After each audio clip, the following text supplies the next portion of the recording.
नमस्कार सर्वांना, श्री स्वामी समर्थ. तुम्हा सगळ्यांचं आपल्या चॅनलमध्ये खूप खूप मनापासून स्वागत आहे.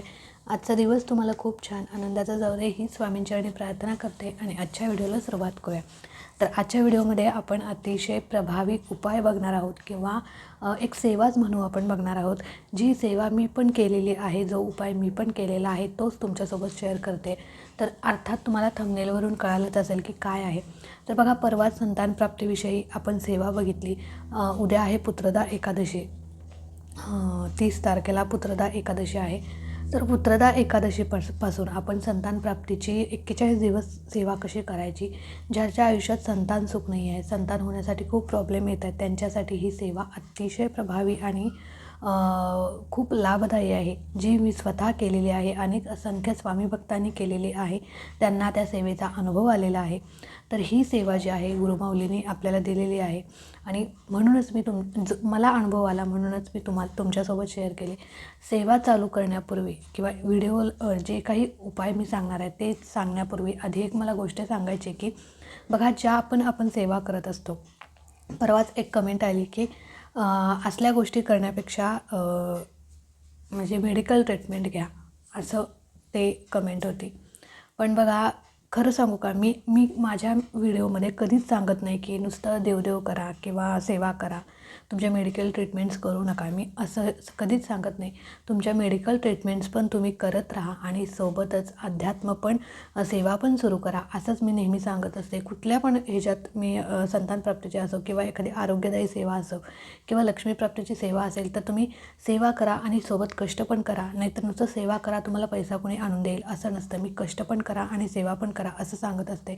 म्हणूनच परवा एक कमेंट वाचली, संतानप्राप्तीचा जो काही व्हिडिओ होता त्याला आली होती की असल्या गोष्टी करण्यापेक्षा मेडिकल ट्रीटमेंट घ्या. बघा, मी खरं सांगू का, ज्यावेळी विज्ञान संपतं तिथून अध्यात्म चालू होतं, लक्षात घ्या. मी असं म्हणत नाही की मेडिकल ट्रीटमेंट घेऊच नका, फक्त सेवा करा. मेडिकल ट्रीटमेंट पण घेणं खूप गरजेचं आहे, लक्षात घ्या. पण विज्ञानाला अध्यात्माची जर जोड असेल तर नक्कीच ती त्या समस्येतून आपण बाहेर पडतो, यात काही शंका नाही. म्हणून तुमच्या मेडिकल ट्रीटमेंटसोबतच तुम्ही सेवासुद्धा चालू करा. नक्की तुमचा प्रश्न सुटेल. कितीही वर्ष लग्नाला होत तुमचा नक्की प्रश्न सुटेल, तुम्हाला संतानप्राप्ती होईल, यात काही शंका नाही. तर असो, तर आजचा जो व्हिडिओ आहे तो आहे एका यंत्राविषयी. जे यंत्र आपल्याला मी परवा जी सेवा शेअर केली संतानप्राप्ती, त्याला अनुसरून हा व्हिडिओ आहे. हे यंत्र मी सुद्धा याचा वापर केलेला आहे. तर बघा, हे यंत्र, आता एखादं यंत्र घेतलं आहे, फक्त जवळ बाळगायचं आणि ते कसं योग्य रीतीने बाळगणं पण खूप गरजेचं असतं, लक्षात घ्या. आपल्या केंद्रामध्ये बरेच यंत्र असतात. वाहन सौख्य यंत्र, वाहन सुरक्षा यंत्र किंवा बरेच सुरक्षा यंत्र असतं किंवा संरक्षणपुरी. आपल्या आयुष्यामध्ये जे काही संकट येतात त्यापासून आपलं संरक्षण व्हावं, कणीबाधा, वाईट बाधा, या सगळ्यात असे अनेक प्रकारचे यंत्र असतात. त्याचप्रमाणे पुत्रप्राप्ती यंत्रसुद्धा आहे, उपलब्ध आहे. आता सगळ्यात पहिले हे यंत्र काम काय करतं बघा. आपल्या आयुष्यामध्ये अनेक दोष असतात. मग त्यामध्ये पितृदोष असतो, वास्तुदोष असतो, ग्रहदोष असतो, अनेक प्रकारचे दोष असतात. कुंडलीमध्ये काही दोष असतो, घरातील निगेटिव्हिटी असते. काही लोकांनी आपल्यावरती तांत्रिक बाधा केलेली असते की याचं चांगलं होऊ नये, याचा वंश वाढू नये. यासाठी ह्या गोष्टी आपल्याला कारणीभूत असतात. संतानप्राप्ती होत का नाही, आपल्याला संतान का होत नाही, तर त्याच्यामागे एवढी सगळी कारणं असतात, अजून बरीच असतात. तर ह्या सगळ्यांपासून, निगेटिव्हिटी असेल, वाईट बाधा असेल, कणीबाधा असेल किंवा हे दोष जे काही आहेत, गृहदोष, वास्तुदोष, पितृदोष, ह्या सगळ्यांचा प्रभाव आपल्या आयुष्यावर पडत असतो आणि त्या प्रभावामुळेच आपल्या आयुष्यामध्ये संतानप्राप्ती आपल्याला होत नसते, कुठेतरी आपले भोग असतात. तर हे जे काही जो काही प्रभाव आपल्यावर पडत असतो ना वाईट गोष्टींचा, तो प्रभाव हे यंत्र कमी करत असतं. आणि जे पण आपण सेवा करत असतो, ज्या काही मेडिकल ट्रीटमेंट घेत असतो, त्याचा आपल्याला लवकर फायदा व्हायला मदत होते. म्हणून हे यंत्र जे आहे ते आपल्या जवळ बाळगायचं असतं. आता अंकशास्त्राला आपल्या आयुष्या म्हणजे आपल्या जीवनात किंवा खूप महत्त्व असतं. अंकशास्त्रसुद्धा खूप महत्त्वाचं मानलं जातं. तर असेच काही अंक आहेत ज्याचं यंत्र आपलं बनवलेलं आहे आणि ते सिद्ध करूनच आपल्याला आपल्या जवळ बाळगावं लागतं. मी परत सांगते की हे यंत्र काय काम करतं, तर हे इतर जे काही दोष आहेत ते दोषांचा प्रभाव आपल्यावरती ते कमी करत असतं. मग एखाद्याने तुमच्यावर कमीबाधा वाईटबाधा केल्यास त्याचा प्रभाव तुमच्यापर्यंत ते येऊ देत नाही, जर ते तुम्ही जवळ बाळगलं तर.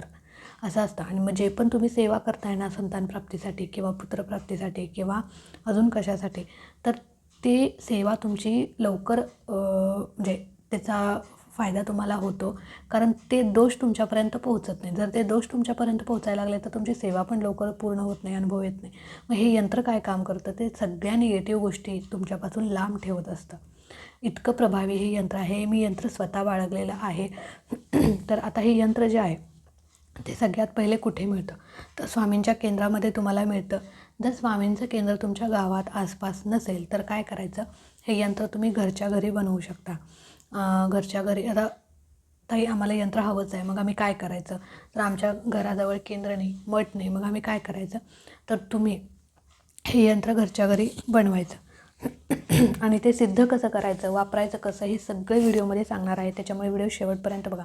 तुम्हाला संतान प्राप्ती नसेल, संतान होत नसेल किंवा गर्भधारणा होऊनही वारंवार गर्भपात होत असेल तर हे यंत्र तुम्ही नक्की जवळ बाळगा. तर आता मी काय केलं होतं की मी पण घरीच बनवलं होतं अशा प्रकारे.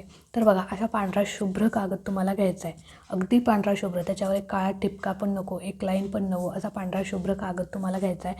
आणि इतका छोटा कागद घ्यायचा की आता ते यंत्र जे आहे ते तुम्हाला ताईतामध्ये बांधायचं आहे. कळालं? मी पहिल्याच सांगते की ताईत असतं ना आपलं, ताईतमध्ये बांधायचं आहे आणि मग ते तुम्हाला गळ्यात बांधायचं आहे. कळालं? मग त्यामुळे कागद असा म्हणजे इतका छोटा घ्या की तो कागद घडी करून, अगदी छोटीशी घडी करून त्या ताईतमध्ये बसेल इतका छोटा कागद तुम्हाला घ्यायचा. ठीक आहे? आता मी हे इतकं मोठं घेतलं आहे म्हणजे तुम्हाला दाखवण्यासाठी घेतलं आहे. तर हा पांढरा शुभ्र कागद आता जेंट्सने जर वापरायचं म्हटलं तर तुम्ही तुमच्या पर्समध्ये, ते वॉयलेट असतं ना, त्यामध्ये तुम्ही ठेवू शकता. गळ्यात बांधण्याची गरज नाही, कारण वॉयलेट तुमच्या जवळ सतत असतं, त्याच्यामुळे वॉयलेटमध्ये ठेवू शकता. आणि स्त्रियांनी गळ्यात बांधू शकता किंवा कमरेला बांधू शकता. कमरेला बांधण्यापेक्षा गळ्यात धारण केलं तर अतिशय उत्तम. तर आता असा पांढरा शुभ्र कागद घ्यायचा, इथं वरती श्री स्वामी समर्थ असं लिहायचं, खाली पुत्रप्राप्ती यंत्र. आता ज्यांना मुलगी आहे पण पुत्राची इच्छा आहे तर त्यांनीसुद्धा हे जवळ बाळगलं तर चांगलं आहे. आणि त्याच्यानंतर हे जे काही यंत्र आहे, आपलं जे काही अंक आहेत ते सगळे असेच्या असे तुम्हाला मराठीमध्ये लिहायचे आहेत. कळालं? आणि सगळ्यात महत्त्वाचं म्हणजे कोणत्याही पेनाचा वापर करायचा नाही. काळा निळा कुठलाच नाही, फक्त लाल शाईचा, लाल पेनाचाच तुम्हाला वापर करायचा आहे. लाल पेनानंच हे सगळं काढायचं आहे. असे 3 चौकोन, खाली एक 3 चौकोन, खाली वरती 3 चौकोन, असे चौरस काढायचे. आणि त्याच्यामध्ये मी साईडला पण तुम्हाला त्याचं इमेज देईल. तर अशा प्रकारे तुम्हाला हे यंत्र घरीच बनवायचं आहे. आता घरी बनवल्यानंतर ते सिद्ध कसं करायचं, आता हे यंत्र जे आहे ते घरी बनवलं, त्याच्यानंतर इथे तुम्हाला एक छोटासा पाट घ्यायचा आहे, महाराजांच्या समोर बसायचं. आता आपण रोज नित्यसेवा करतो. आता समजा तुम्ही कधी जवळ हे धारण करू शकता. तुम्ही केंद्रात कधी गेलाय, आज गेलाय, उद्या गेलाय, तुम्ही कधी पण आणू शकता आणि कधी पण हे सिद्ध करून तुमच्या जवळ ठेवू शकता. असं काही नाही की एकादसच पाहिजे किंवा स्पेसिफिक वार पाहिजे, किंवा गुरुवारी पण तुम्ही आणून गुरुवारी सिद्ध करून तुमच्या जवळ बाळगू शकता. ठीक आहे? आता इथे की नाही हे ठेवायचं. त्याच्यानंतर त्याला आपली एखादं यंत्र असेल किंवा एखादा उपाय असेल तो सिद्ध केल्याशिवाय, त्याच्यावरती स्तोत्रमंत्रांचं पठण झाल्याशिवाय ते म्हणजे काम करत नसतात, लक्षात घ्या. म्हणून आपल्याला महाराजांचा आशीर्वाद घेऊन त्याच्यावरती स्तोत्रमंत्रांचं पठण करून मगच ते आपल्या गळ्यात धारण करायचं, इथे ठेवायचं. किंवा तुम्ही हातात पण घेऊ शकता. असं हातात घ्यायचं आणि सेवा करायची. त्याला पहिल्यांदा हळद कुंकू लावायचं, धूपदीप अगरबत्ती ओवाळायची. आणि त्याच्यानंतर आता तुम्ही रोज नित्यसेवा करता, तर आजचे तुमचे कोणते 3 अध्याय आहेत, स्वामीचरित्र सारामृताचे तुम्ही रोज 3 अध्याय वाचता, तर जे काही 3 अध्याय तुमचे आजचे आहेत ते 3 अध्याय वाचायचे आहेत. तारक मंत्र 11 वेळेस म्हणायचा आहे. 11 माळी श्री स्वामी समर्थ मंत्राच्या म्हणायच्या आहेत. आणि त्याच्यानंतर आपल्या नित्यसेवेच्या ग्रंथामध्ये पुत्रप्राप्तिदायक षष्ठी स्तोत्र जे आहे ते तुम्हाला 11 वेळेस किंवा 1 वेळेस म्हणू शकता. कळालं? ह्या 4 सेवा तुम्हाला करायच्या आहेत. पुत्रप्राप्तिदायक षष्ठी स्तोत्र जे आपल्या नित्यसेवेच्या ग्रंथामध्ये आहे. तर ह्यामध्ये बघितलं तर तुम्हाला मिळून जाईल. तर पुत्रप्राप्तिदायक षष्ठी स्तोत्र 1 वेळेस किंवा 11 वेळेस म्हणायचं. ह्या 4 सेवा करायच्या आहेत. म्हणजे आपली रोजची नित्य सेवा करतो त्यावेळेस हे इथं ठेवायचं. 3 अध्याय वाचायचे, 11 माळी करायच्या आणि तारक मंत्र 11 वेळेस आणि पुत्रप्राप्तिदायक षष्ठी स्तोत्र 11 वेळेस असं म्हणायचं तुम्हाला. हे सगळ्या सेवा करायच्या आणि त्याच्यानंतर हे सगळ्या सेवा करत असताना ते यंत्र जे आहे तुम्ही हातात घेतलं तरी चालेल किंवा पुढे त्याची पूजा करून धूपदीप अगरबत्ती हळद कुंकू लावून पूजा करून इथे पुढे ठेवून सगळ्या सेवा केल्या तरी चालेल. त्याच्यानंतर महाराजांना प्रार्थना करायची की महाराज, माझ्या आयुष्यामध्ये जे काही संतान प्राप्तीचं सुख मला नाही आहे त्यासाठी मी सेवा करते आणि त्याचाच एक उपाय म्हणून मी ही यंत्र जवळ बाळगते.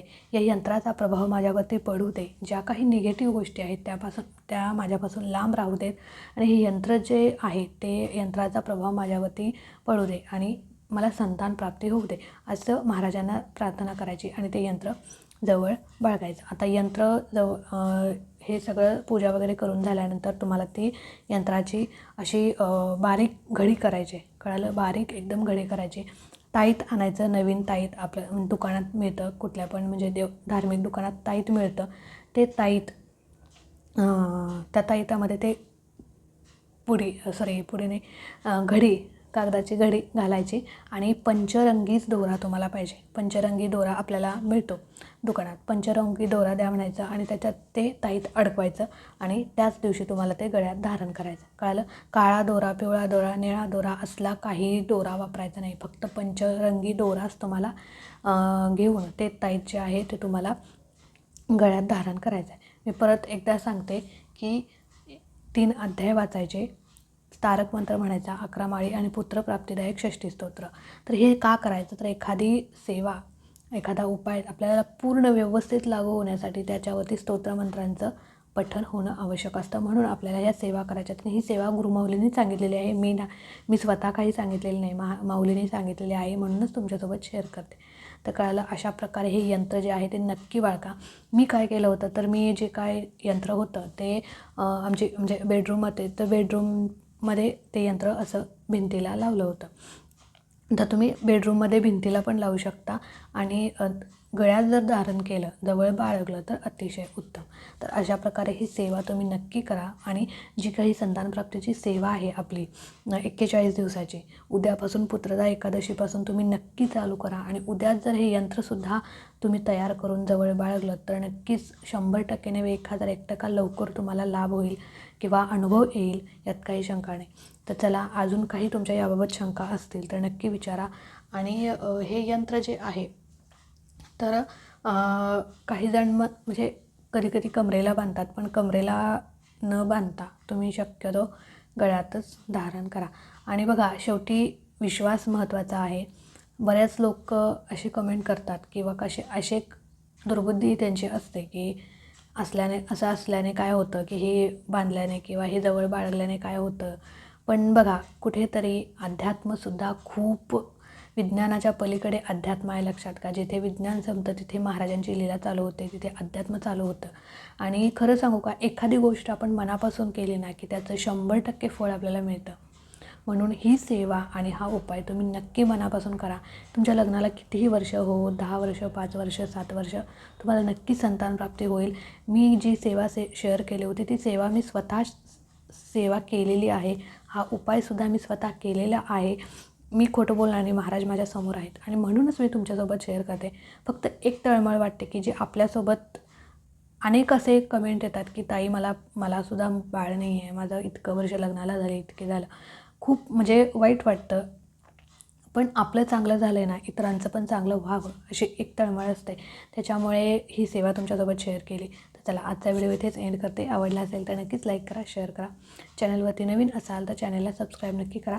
भेटू अशाच एका नवीन व्हिडिओसोबत, नवीन सेवेसोबत. तोपर्यंत खुश राहा, आनंदी राहा आणि सगळ्यात महत्त्वाचं स्वामींची सेवा करत राहा. श्री स्वामी समर्थ.